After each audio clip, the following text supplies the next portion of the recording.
எல்லாருக்கும் வணக்கம். எப்போவுமே நம்ம சேனலில் அரசியல் மட்டும்தான் பேசிகிட்டு இருப்போம். என்னென்னா சில நேரங்களில் சில சம்பவங்கள் மனசை பாதிச்சிருது. அப்படி மனசை பாதிக்கக்கூடிய சம்பவங்கள் வெறும் ஒரு தனிநபர் சார்ந்த பிரச்சனையாக மட்டும் இருந்துட்டால் பரவாயில்ல. ஆனால் அது ஒரு சமூகம் சார்ந்த பிரச்சனையாகவும் இருக்கும்போது அரசியலை தாண்டி சில சமூகம் சார்ந்த சில விஷயங்களையும் என் மனசை பாதிச்சிருது இல்லையா? அதனால் நான் அதை உங்கள்கிட்ட பகிர்ந்துக்கலாம் அப்படின்றதுக்காக தான் இந்த வீடியோ. இதை எத்தனை பேர் பார்ப்பாங்க பார்க்க மாட்டாங்கன்னு எனக்கு தெரியாது. பார்க்குறவங்க பார்க்கட்டும். அப்படி பார்க்குறவங்க இது சரியா தப்பா இல்லை உங்களுடைய கருத்துக்கள் என்னன்றது நீங்கள் கமெண்ட்டில் நீங்கள் சொல்லுங்கள். ஒன்றும் இல்லைங்க, மகாராஷ்டிராவில் சத்ரபதி சம்பாஜி நகர் அப்படின்ற ஒரு பகுதியில் காப்டியா ஹில் அப்படிங்கிற ஒரு மலைப்பகுதியில் ஒரு பையன் பார்த்தீங்கன்னா ஒரு மலையோட எட்ஜில் வந்து நின்றுக்கிட்டு இருக்கிறான். அதுக்கு பக்கத்தில் செங்குத்தான பள்ளம். அந்த செங்குத்தான பள்ளத்துக்கு கீழே ஃபுல்லாக பாறைங்க. எதுக்காக அந்த எட்ஜில் வந்து அவன் நின்றுட்டு இருக்கான் அப்படின்னா அவங்க பேரண்ட்ஸாக அவன் மிரட்டிட்டு இருக்கிறான். ஒரு ஐஃபோன் ஒன்று வாங்கியிருக்கான். அந்த பையன் பேர் க்ரூனால், வயசு 18. ஐஃபோன் ஒன்று வாங்கியிருக்கான். அந்த ஐஃபோனுக்கு அவனால் இஎம்ஐ கட்ட முடியல. 18 வயசில் அப்படி என்ன வேலைக்கு போவான்னு எனக்கு தெரியல. அப்படி என்ன வேலைக்கு போகிறதுனால என்ன தைரியத்தில் அந்த ஐஃபோன் வாங்கினான்னு தெரியல. ஆனால் வாங்கிட்டு அவனால் ஐஃபோனுக்கு இஎம்ஐ கட்ட முடியல. அதனால் அவங்க பேரண்ட்ஸ்ட்டு என்ன கேட்டிருக்கான் அப்படின்னா இந்த ஐஃபோனுக்கு நீங்கள் இஎம்ஐ கட்டுங்கன்னு அவன் கேட்டிருக்கான். பட் அவங்க பேரண்ட்ஸும் அந்த அளவுக்கு அதை அஃபோர்ட் பண்ண முடியல. அதாவது அவங்களுக்கும் அந்த வசதி இல்லை, பொருளாதார வசதி இல்லாதனால இல்லைப்பா, எங்களாலேயும் அதுக்கு கட்டுற அளவுக்கு எங்ககிட்ட பொருளாதார வசதி இல்லை அப்படின்ட்டு அவங்க சொல்லியிருக்காங்க. கிட்டத்தட்ட ரொம்ப நேரமாக அந்த மலையோட எட்ஜில் நின்றுக்கிட்டு அவன் பேசிகிட்டு இருந்திருக்கிறான், போராடிட்டு இருந்திருக்கிறான். அப்போது அந்த பகுதியில் இருக்கக்கூடிய அவங்களுடைய பெற்றோர்களாக இருக்கட்டும் கதறி இருக்கிறாங்க, பெற்றோர் தயவு செஞ்சு வந்துரு அப்படின்ட்டு. என்னன்னா நீங்கள் இஎம்ஐ கட்டலைன்னா இங்கிருந்து நான் குதிச்சிருவேன் அப்படின்னு சொல்லி அவன் மிரட்டுறதுக்காக அந்த எட்ஜில் போய் நின்று இருந்திருக்கிறான். அப்புறம் அங்கே இருந்த போலீஸ், அதுக்கப்புறம் அங்கே இருந்த லோக்கல்ஸ், அந்த பொதுமக்கள் எல்லாருமே அவங்ககிட்ட வந்து பேசியிருக்காங்க, வந்துருப்பா ஏன்ப்பா அப்படி பண்ணிட்டு இருக்கிற அப்படின்ட்டு. ஆனால் அவன் கடைசி வரைக்கும் அவன் கேட்கவே இல்லை. ஒரு கட்டத்தில் அந்த பையனுடைய அப்பா கிட்ட போகிறாரு, எப்படியாச்சும் அவனை பிடிச்சி இழுத்து காப்பாற்றிடலாம் அப்படின்ட்டு கிட்ட போகிறாரு. போயிட்டு அவனை பிடிச்சி இழுக்க ட்ரை பண்ணுறாரு. பதிலுக்கு அந்த பையன் அவரை இழுத்துடுறான். அது இன்டென்ஷனலாக வேணும்னு இழுத்தானோ அல்லது பேலன்ஸ் தவறி இழுத்தானோ தெரியாது, இழுத்துடுறான். அப்பா பையன் 2 பேரும் மேலேருந்து மலை மேலேருந்து கீழே விழுந்து அந்த பாறை மேலே வந்து விழுறாங்க. அவங்க அம்மா அதை அங்கேருந்து பார்த்துட்டு இருக்கிறாங்க. அந்த பையனோட அம்மா பார்த்துட்டு அப்பாவும் தன்னுடைய கணவரும் தன்னுடைய மகனும் விழுந்ததை பார்த்துட்டு அந்த ஒரு அதிர்ச்சியில் ஓடி வந்து அவங்களும் குதிச்சிடுறாங்க. 3 பேரும் அந்த இடத்துலையே இறந்து போகிறாங்க. இது இப்போ ரீசெண்டாக நடந்த ஒரு விஷயம். சமூக வலைதளங்களில் ரொம்ப வைரலாக பரவிட்டு இருக்குது. மேபி நீங்களும் ட்விட்டர்லையோ அல்லது இன்ஸ்டாகிராம்லையோ வேறு ஏதாவது சோஷியல் மீடியாவிலையோ நீங்கள் பார்த்துருக்கலாம். பார்க்கும்போது உண்மையிலேயே மனசு கஷ்டமாக இருந்துச்சுங்க. வெறும் 18 வயசு. அந்த 18 வயசு பையன் சரி ஓகே, அவன் வயசு கோளாறுல ஏதோ ஐஃபோன் வாங்கிட்டான், அவனுடைய வயசு பிள்ளைங்கள்லாம் வாங்கி விளையாடுறதெல்லாம் பார்த்துட்டு இருந்திருப்பான். அதை பார்த்துட்டு அவனுக்கு ஆசை வந்திருக்கும், வாங்கிட்டான். அவன் விழுந்து இறந்து போனான். அந்த அப்பா பாவம் என்ன பாவம் பண்ணார்? இல்லை அவனை அவ்வளோ கஷ்டப்பட்டு பெற்ற அந்த அம்மா என்ன பாவம் பண்ணிச்சு?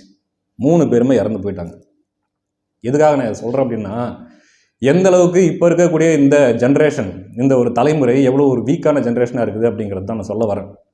ஏன்னா ஒன்றும் இல்லை, இங்கிலீஷில் ஒரு சேயிங் ஒன்று இருக்குது, hard times create strong men, strong men create good times, good times create weak men create hard times அப்படின்ட்டு. அதாவது ஒரு கடினமான காலம் பலமான மனிதர்களை உருவாக்கும், பலமான மனிதர்கள் நல்ல காலத்தை உருவாக்குவார்கள், நல்ல காலம் வலிமையற்ற மனிதர்களை உருவாக்கும், வலிமையற்ற மனிதர்கள் மீண்டும் கடினமான காலத்தை உருவாக்குவார்கள் அப்படிங்கிறத இது ஒரு சுழற்சி மாதிரி.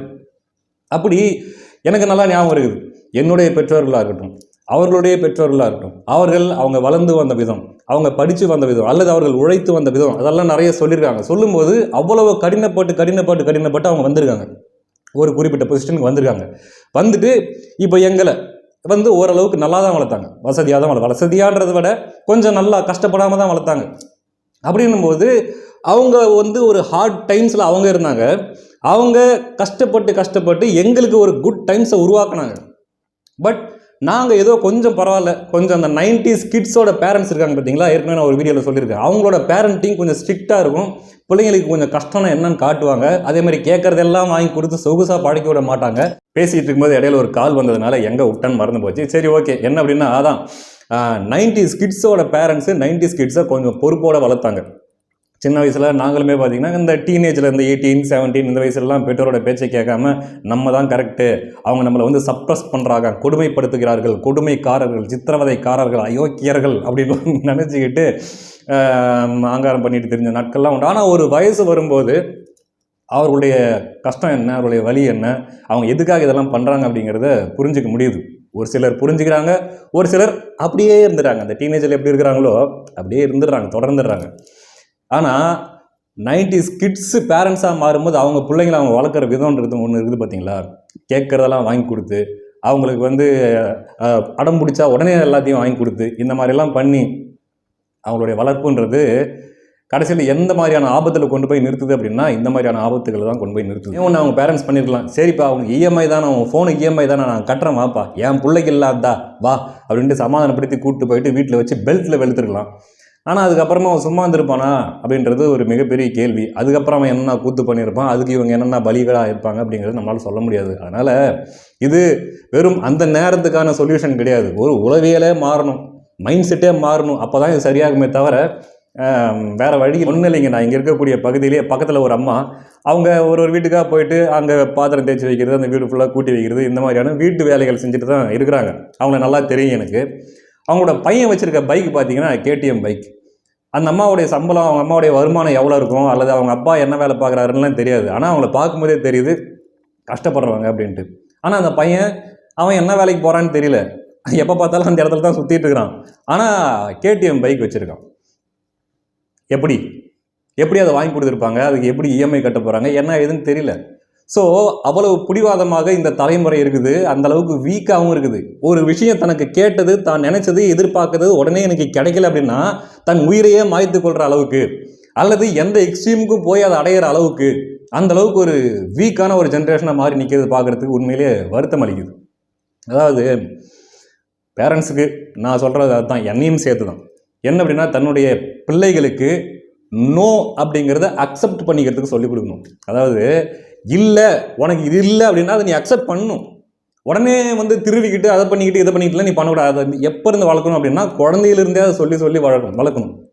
குழந்தையில கேட்குறதெல்லாம் ஃபுல் ஆசைப்படுது, க்யூட்டாக இருக்குது அப்படின்ட்டு கேட்குறதெல்லாம் வாங்கி கொடுத்துட்டு ஒரு குறிப்பிட்ட கட்டம், ஒரு குறிப்பிட்ட பருவம் அடைஞ்சதுக்கு அப்புறமா கேட்கும்போது நீங்கள் நோன்னு சொன்னீங்கன்னு வச்சுங்களேன், அது வேலைக்கு ஆகாது. அப்போது குழந்தையிலிருந்தே, அதாவது 5 வளையாதது 50 வளையாதுன்னு சொல்லுவாங்களே, இதை பார்க்குற எத்தனை பேர் என்ன பூமர்னு சொல்ல போகிறாங்கன்னு தெரியல. சரி, ஓகே, பூமராகவே இருந்துட்டு போகிறேனே.